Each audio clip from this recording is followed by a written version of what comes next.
Hey everybody. In this episode of Drinks Los Hermanos, we sat down with the Newmans. Cody and Caitlynn are co-founders of Restore 269, and Cody is the founder of Driven Designs.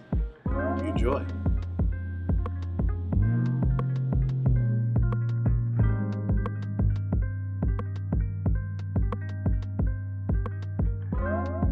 All right, welcome back to Drinks with Los Hermanos. This is Tristan. I'm Jackson. And we are here at the beautiful Airbnb of the Newmans, Cody and Caitlynn. We got the owner of Driven Designs and then the two co-owners and co-founders of Restore 269. That's development firms in Battle Creek. So how are you guys doing today? Excellent. How are you guys? Are we looking this way or that way? You got there's a camera right on you, so you guys can look at that Like one. that. if you All right. want. Just Should checking. Or you can look at us when you're talking, whichever's close. Yeah. Just All right. ignore the cameras. Got it. Yeah. So what are you drinking today, Cody? I'm not a coffee drinker, but I do support Cafe Rica. I'm appreciative of you guys being downtown, so I'm having a beer. I'm having Dark Horse's Crooked Tree. Perfect. And I have a vanilla latte, courtesy of Cafe Rica. Thank you guys. Yeah. Much needed today. Yeah, just opened up the new shop, so come on down. But yeah, let's get started, Jack. Good. So let's see. You guys are kind of a big deal in Battle Creek now. You guys have been around for a few years, and you guys got your Airbnb and your living unit up in the the hell's the name? Rat Eye building. The Rat Eye building. That's right. Yeah. And you guys are taking your next step. Tell us a little bit about the record box. Yeah. So the record box was a project that we started pursuing about just over a year ago now, and it was in response to Battle Creek Limited's request for proposal. And so we worked hard to,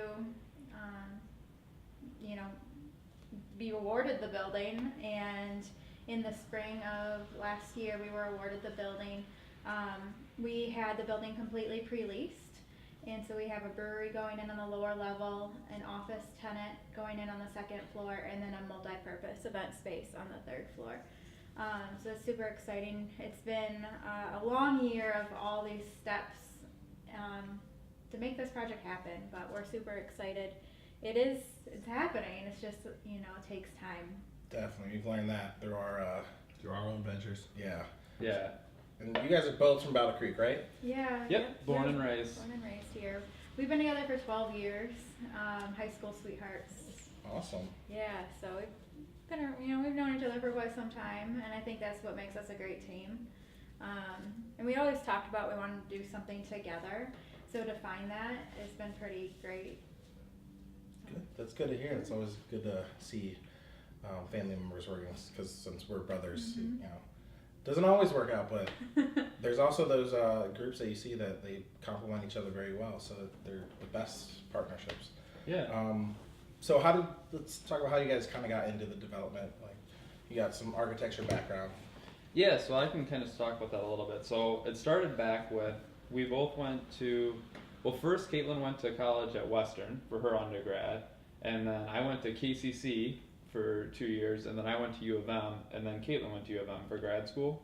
And then when I was in grad school, it was my final semester at U of M, or the one before that, and I had one of the professors that teaches development on one of my reviews, and he goes, "Hey Cody, you should take my development class. I think you'd be interested."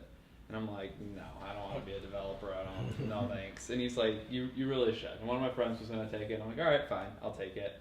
And then I took it, and I learned a ton during it. It was really exciting, kind of understood how the process works, everything with development. And then when we came back here, Which we never thought we would end up back here. I think a lot of people from Battle Creek always say that. We're never coming back to Battle Creek, especially after high school. So it wasn't on our radar. We wanted to go out west, I don't know, West wherever, Coast for sure. this was not Right. where we were planning. So it was really due to some family circumstances that brought us here.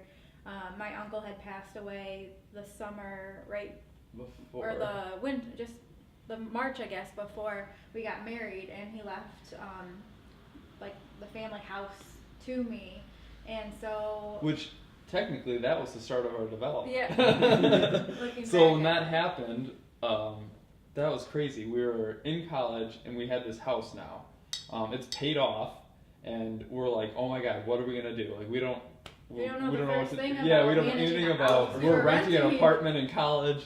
Fresh out of college, you're gonna like. I was actually in grad school at the time. She had already graduated. She graduated early, and then so we were like, we figured out how to rent it, which I joke now because we could probably rent the house out and then sleep. Yeah. But it was at the time we were just like, what are we gonna do? So that's how it started with development. Yeah. So with coming, that kind of drew us back. We had a house to manage, and then Cody's dad was diagnosed with terminal cancer. So we knew we had limited time, and we wanted to come back and be with family. Yeah. And it really just brought us here, and we wanted a cool place to live. And knowing Battle Creek, we know a lot of the area, and we just couldn't figure out what would be a good fit for us or where we would want to end up. And actually, Cody's mom found a listing for this unit that we're in right here. And that was crazy. So we were looking in Kalamazoo at the Arcadia Place condos. Like we wanted a cool, in Ann Arbor we were there. I'm like, I wanted to live downtown in a cool loft, except for in Ann Arbor that's like $2,500 a month.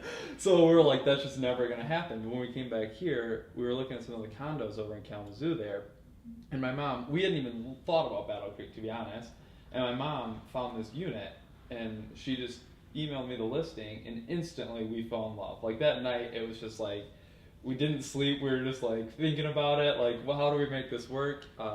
That Monday, we called and put in a full price offer on this, and they said, sorry, it wasn't for sale anymore. Like they're pulling it off for a little while.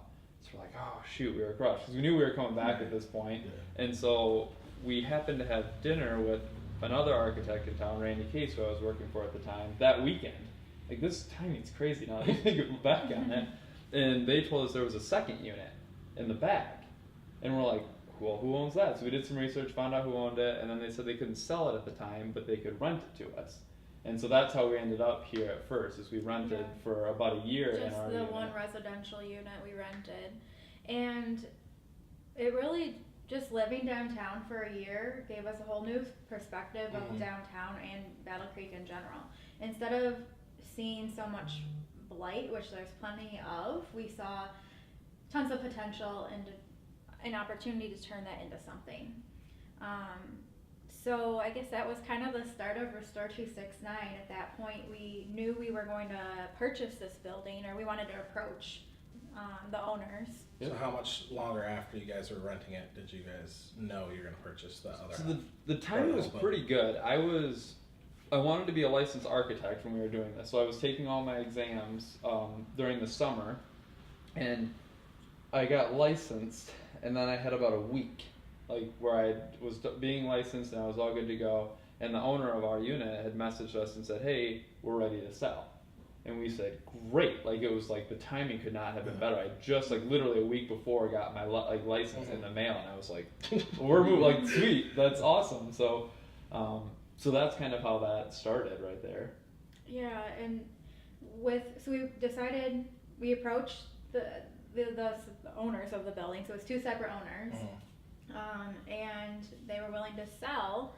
So there was a few barriers, of course, to get through that process, and lots of things we didn't know that we quickly learned. Yeah. And so we have the two residential spaces and then two commercial spaces on the lower level. The two residential spaces were move-in ready, great condition, but the commercial space it was sight unseen, so we didn't really know what we were getting ourselves into.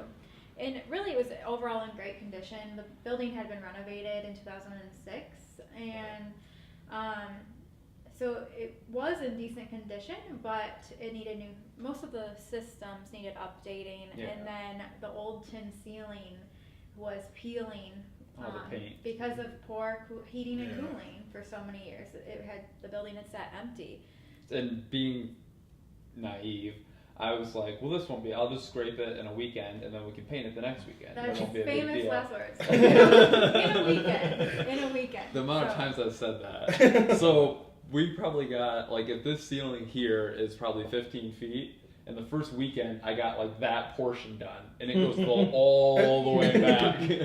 And that's when I realized, whoa, this might be It might take a little bit longer than we were anticipating. But we fixed it up in a matter of months, 3 months. So we wanted to, the crazy thing is, we said we were going to have an open house. I can't even remember what the date was. Like a month and a half in, basically. Like it's when we were going to have an open house for the community.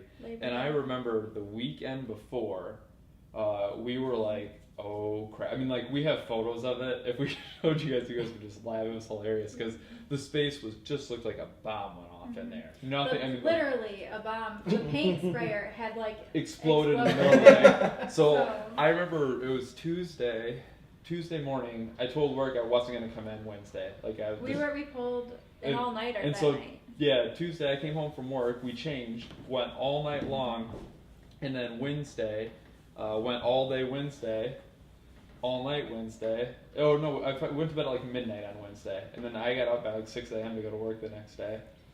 I don't think I got anything done that week. We're just sitting there, zombie mode at the back. The crazy part is the open house was Saturday at like 4, right? Labor Day. And we finished the floors Friday night at like 3 a.m. Like we shut the front door and it was like, and then we're like, I hope that dries before, we're hours away. And it did. It all worked out, but everyone's walking in. Oh, it smells so fresh in here. Yeah, we got done not too long ago. yeah. Yeah. So that building, like we said, we learned a lot with the Rad-Eye building, and I guess we thought we wanted to take on another building. So that's, when we, timing again was kind of right for us, and that's what, we decided. I mean, the timing was perfect, Well, it but wasn't, it worked but, out. I mean, We it had this did work leased out, and yeah. Yeah. And again, just with Cody's background as an architect, and then mine with as being a social worker and community development, it was a good fit for what we both want to do with building restoration and development. So, that's what kind of led us. Because you guys focus a lot on kind of updating the old, not destroying it, right? Yeah. Keep that, be the integrity of all the old character and bringing that alive. And yeah, we like to say, we like to do historic preservation with a modern twist. So like this space, we don't have like, furniture from the 1920s or anything like that. It's got modern amenities, there's new kitchen stuff like that, but keeping the historic character is what we try to do. Which is so valuable today. You can't recreate a lot of this detail and craftsmanship. And the craftsmen, there's so few left that can actually do the actual craft. And they take forever normally because there are so few and they're so busy, and it costs a fortune to do it now. So that's why we think it's important to save a lot of these buildings. Yeah, as I said, I work at the Federal Center, and they went through that redoing the lobby, and it took.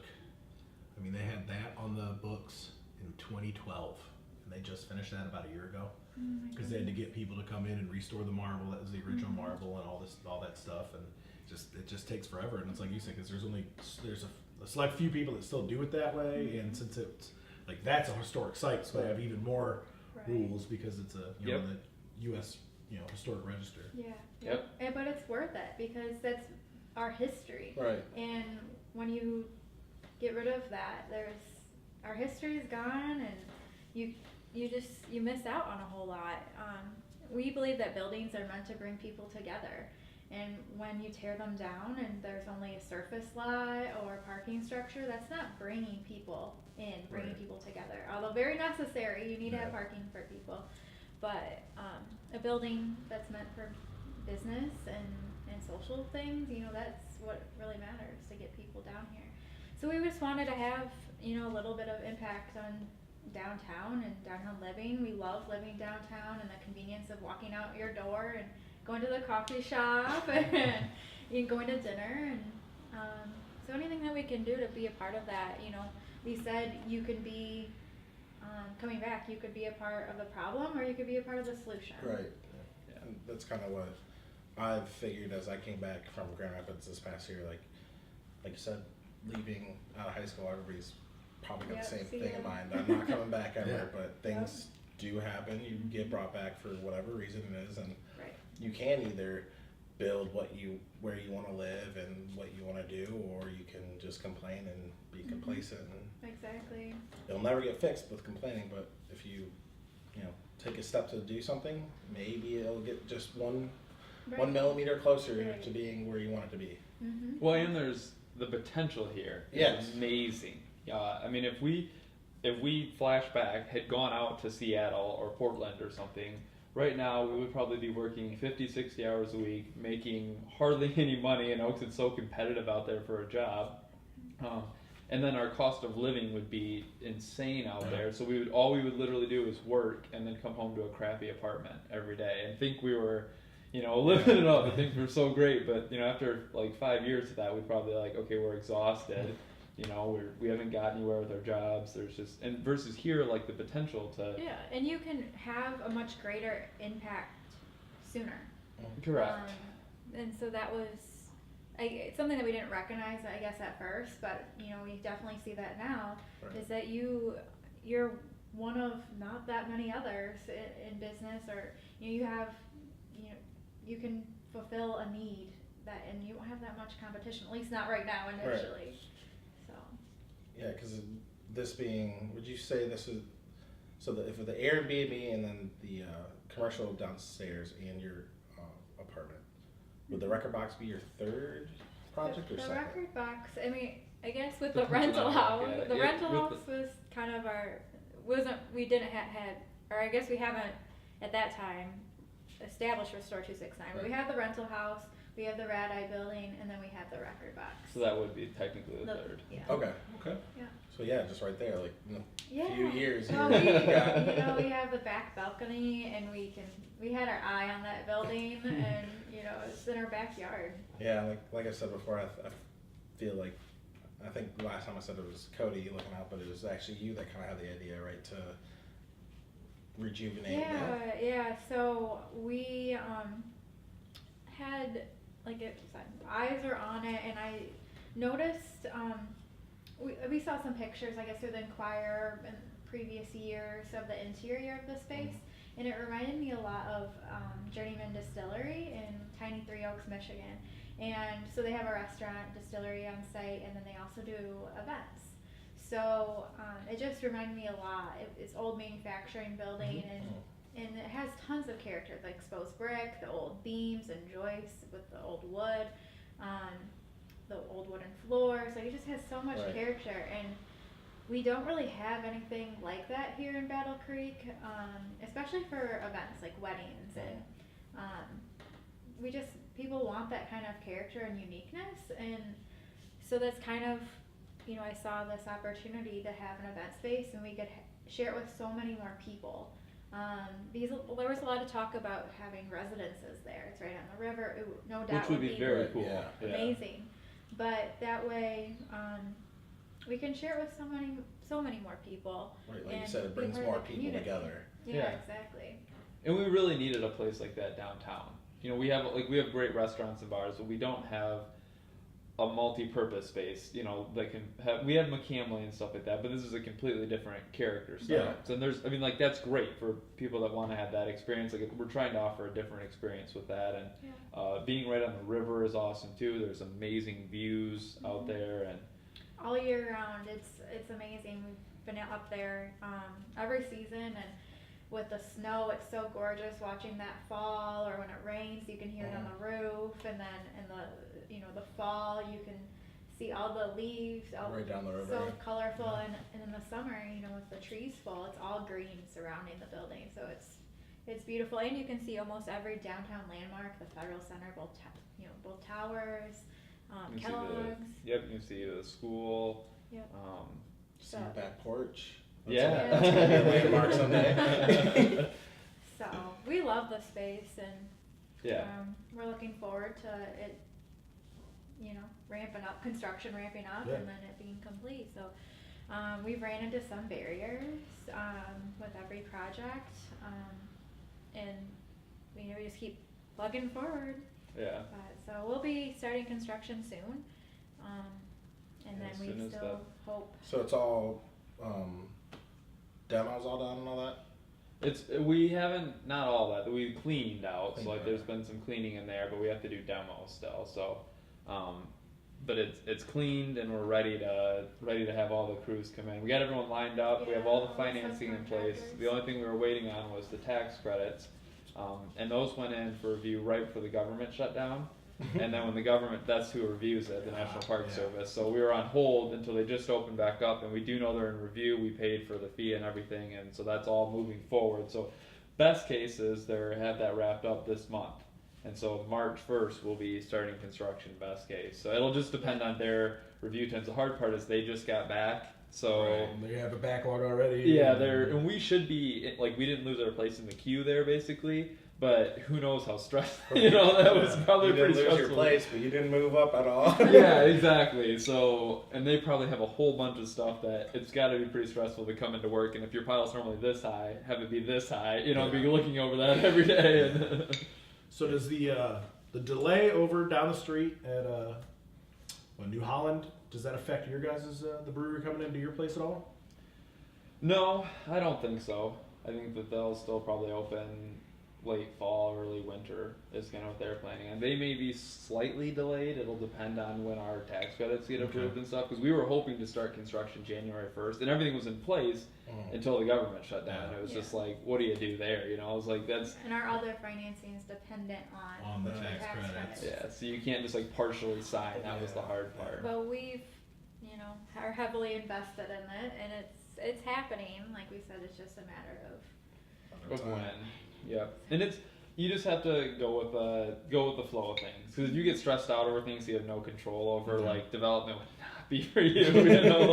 Because just things happen all the time like that. I mean, we're just saying, like, what are the odds that our tax credits would get, or the form would get sent in 2 days before the government shuts down, for the longest shutdown ever? Yeah. Like, the odds of that are just, it's insane. Like, that would never happen. And someone told us, like, when we first were awarded the RFP, like, by the way, this would happen, and be like, that's not even something I'm like closely concerned about.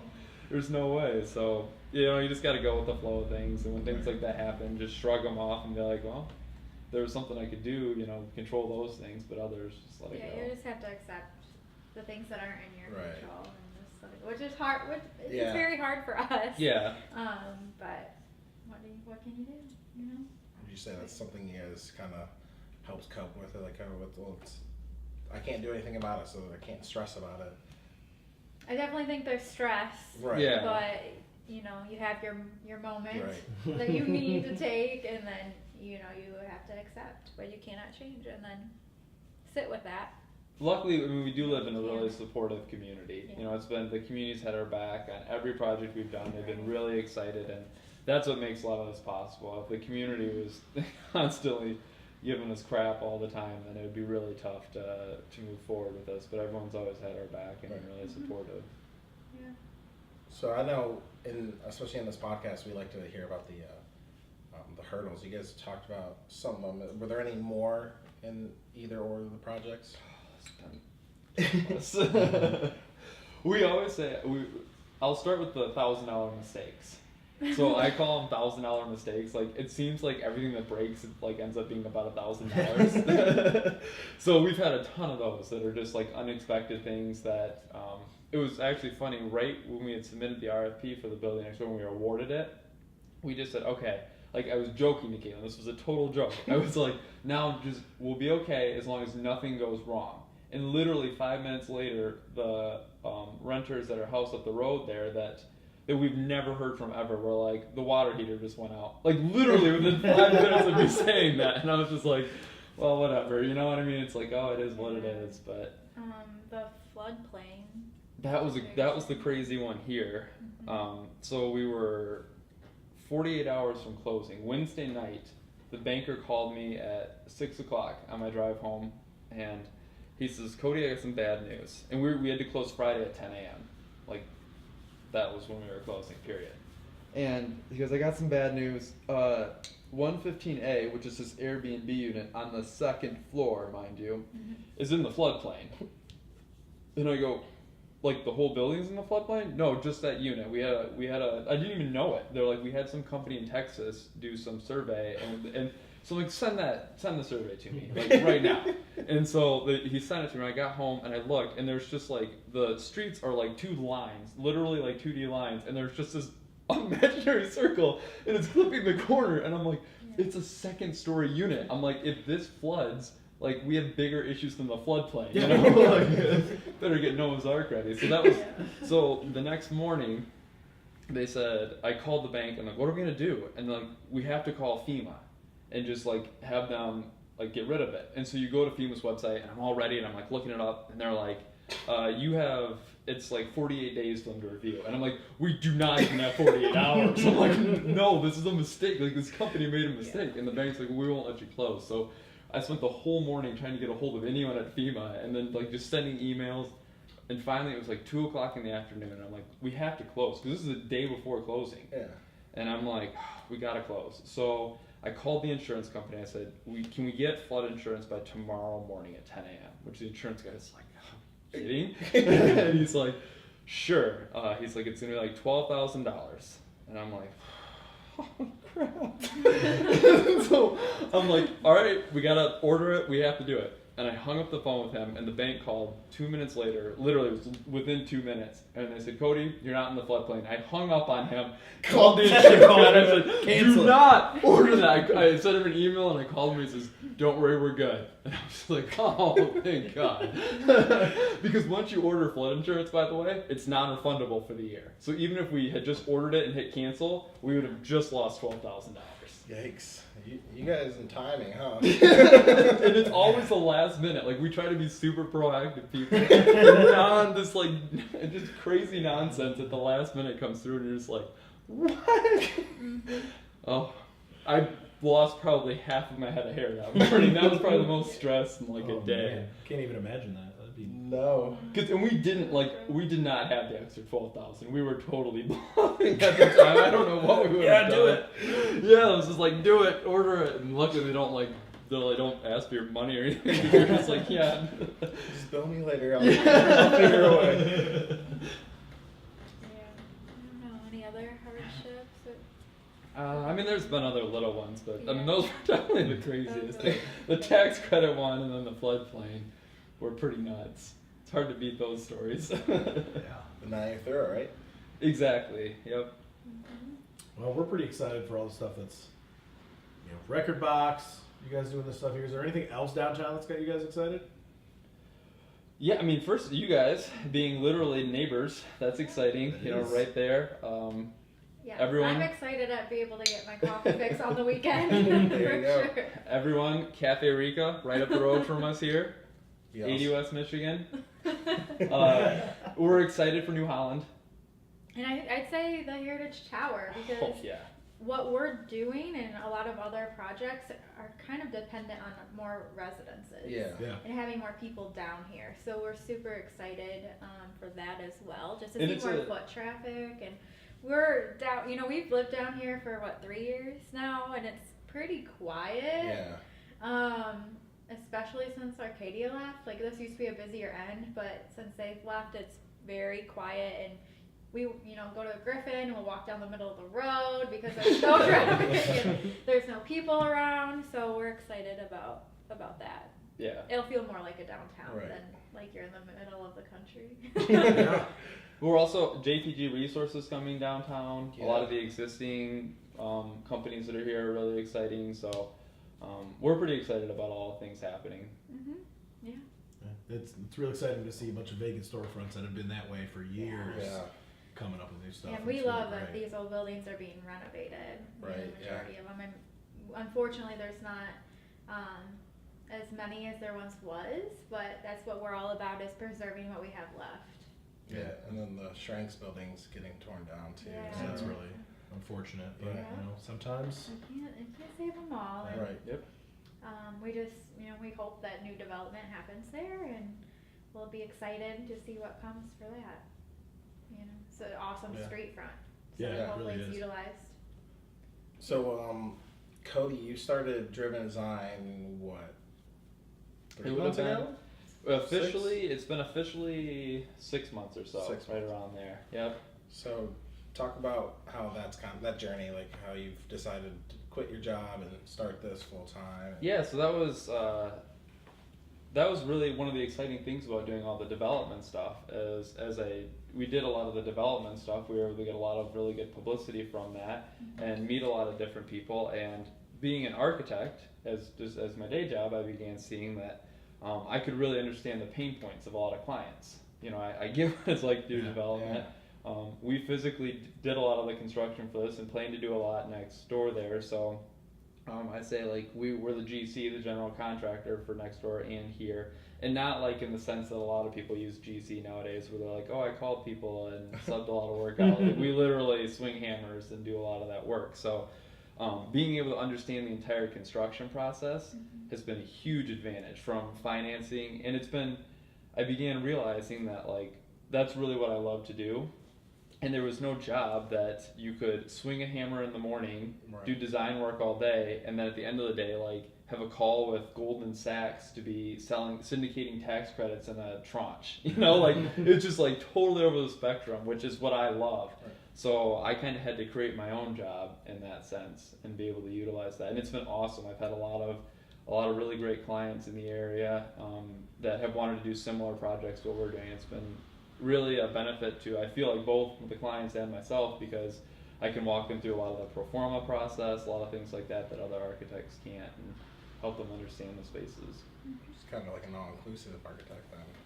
Yeah, a little bit. Well, I think there might be a little bit of, like you said, kind of insider info that besides, you're an architect, you can draw it, but there's little, like you said, the pain points that personally from the contracting and construction that, it might not show up in the drawing, but there's going to be a problem there, so you know how to fix it. Yeah, 3D gets there and you're like, oh, this isn't quite how it should be, and so you already know that. Yeah, we're really excited. I just got the Oculus Rift, so I can now take, we're going to do a visual tour of the record box soon. Yeah. So that's we'll awesome. Set up a date so people can actually physically walk through the space. They can stand up and look around and see, which is awesome for clients. Throughout the years, architects have had a hard time representing, because it's really hard as an architect. A lot of times we can look at a space, we know what we want it to look like, we can see it really clear, but a lot of clients can't. Yeah. We're like, there's a wall here, and it's just like lines on a piece of paper and a plan. They're like, what does that mean? Right. Like, wall this big. Yeah. So being able to take people through a virtual reality experience is really exciting. That's sweet. Virtual reality could be super useful in the future, and that's amazing that you're already utilizing it. Yeah, we're trying to be at the forefront of it. We know there's only one other firm that just got it recently in this area, so we're trying to be ahead of the curve on that and utilize that.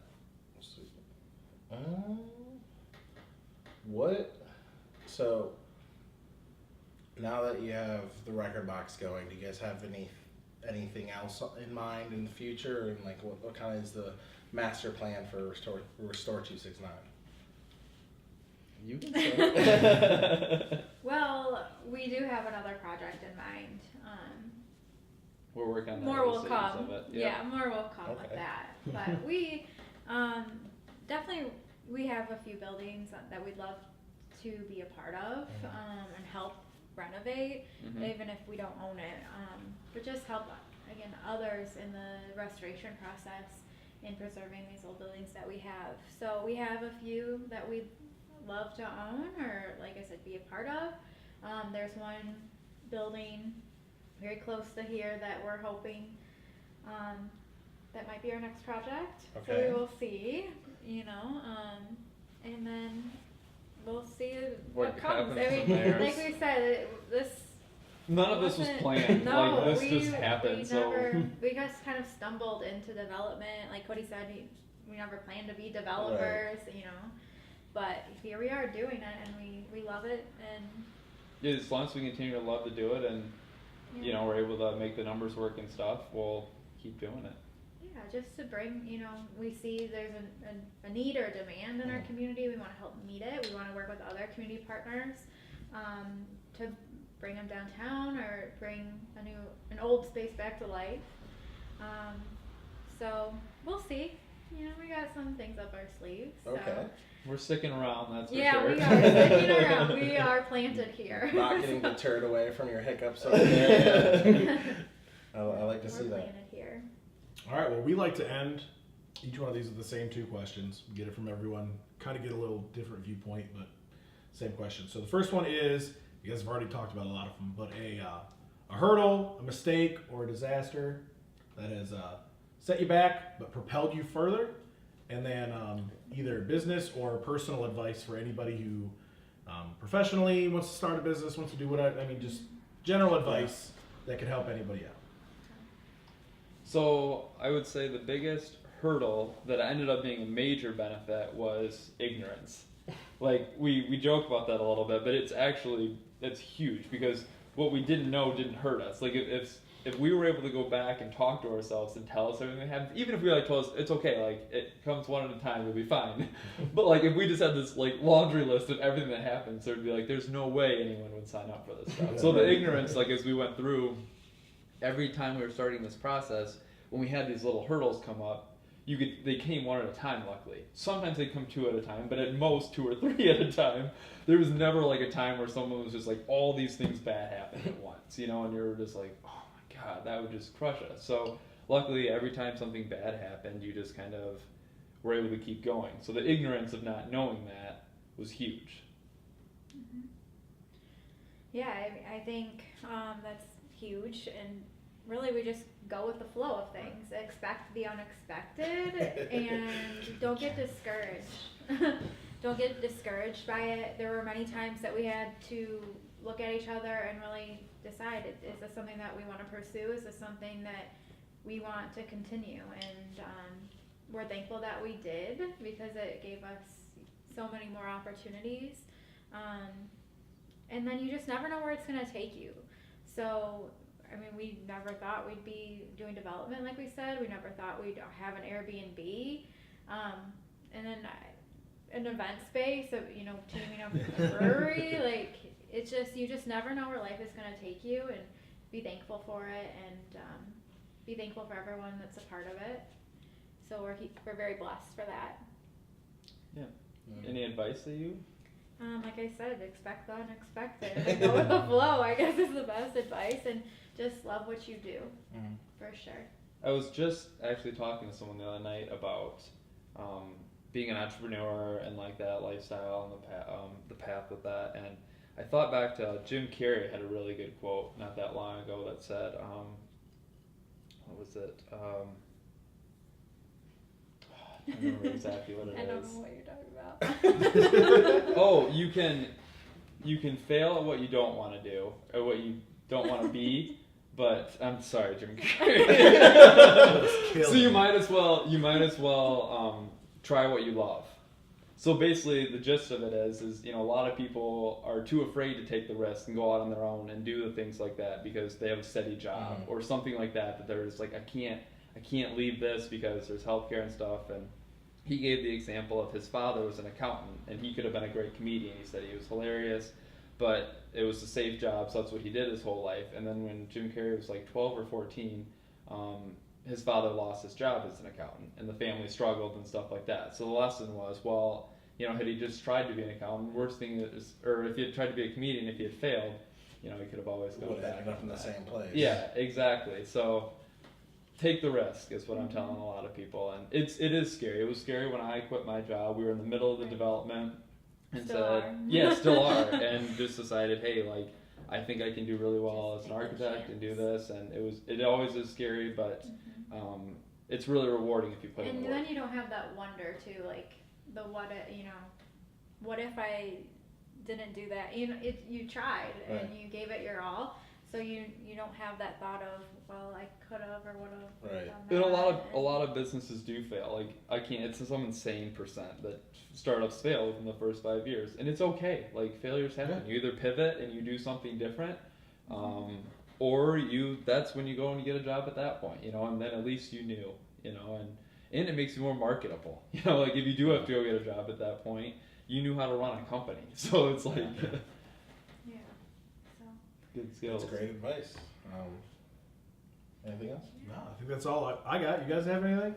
Thanks for having us. Yeah, thank you so much. Yeah, And no just problem. you follow our progress on our Facebook Yeah. and Instagram. Because once the record box is up and going in construction, we'll be posting project updates. So where can people find that then? What's the Instagram and Facebook handles? Facebook is Restore269. I believe Instagram's the same, Restore269. And then we're always connected with through email, restore269bc@gmail.com. Yep. And then we'll be doing project updates ourselves, and also the Airbnb. Definitely check that out. Go to the Airbnb website. December was a great month. We had every night booked except for one. So Wow. there's a huge demand for people to come to Battle Creek. So we're happy to be able to accommodate. So that's what we're doing, and stay tuned. You can also catch them with Ignite BC, right? Yeah, that's right. Yep. Yeah. Yep. We're part of the steering committee for Ignite BC. So Lots more events happening downtown and around town. So we're working on our next event with that.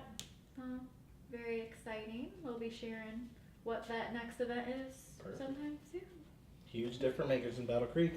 Sounds good. Thank You heard it. You guys say there's nothing going on downtown Battle Creek. You're wrong. Check out these places. Restore 269, Ignite BC. There's lots going on. Yeah. So I think that's going to wrap it up for today. Thanks again, guys, for coming on, showing us your beautiful place here. Yeah. And I think that's all That's I it. got. thanks. Thank you so much. Yeah, no problem. All right. All right. Thanks for stopping by with us. We're gonna do. We would do this every week. New guests every week, and I think that's it. So Yes. Go ahead and hit that like and subscribe button. that's right. And Take it easy. Woo. Nice job. You guys really are the stars. Thanks.